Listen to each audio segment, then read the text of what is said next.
And this is where I've learned a tremendous amount through the good work of a man named Everett Rogers. He wrote a book called The Diffusion of Innovation. And this is a book that studied over 50 years, 1,500 case studies on one simple idea: how do new ideas spread in a culture? How do new innovations spread in a culture?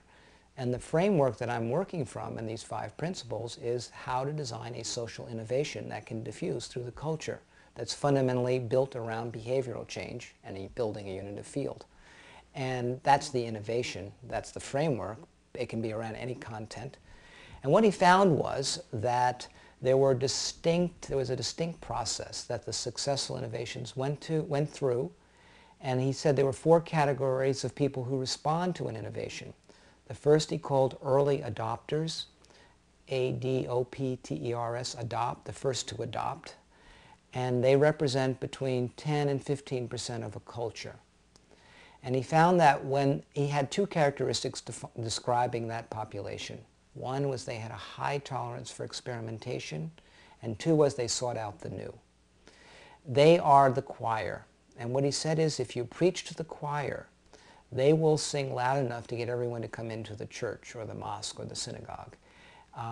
They then attract the next group, called the early majority, the next 35%. And he said if you can get that first, not all innovations are capable of diffusing, but if the innovation can diffuse, they will naturally start through word of mouth attracting the early majority. And so you don't have to go after the people that are not receptive. What he said is go after the people who are most receptive, the people who are the choir, if you will. This early majority then attracts the next group called the late majority, another 35% of a population. And then they eventually come along. And then the last group he called the laggards, or the last 15%, which will never pick up on the innovation.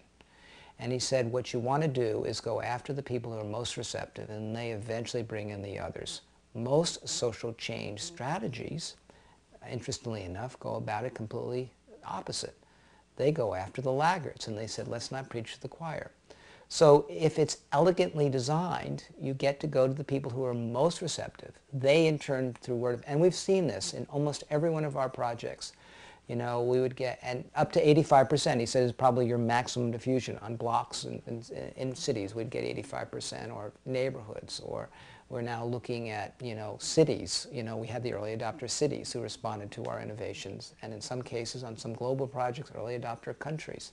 So when you design a project to create a social innovation, you want to very carefully select your audience so that they do all the heavy lifting.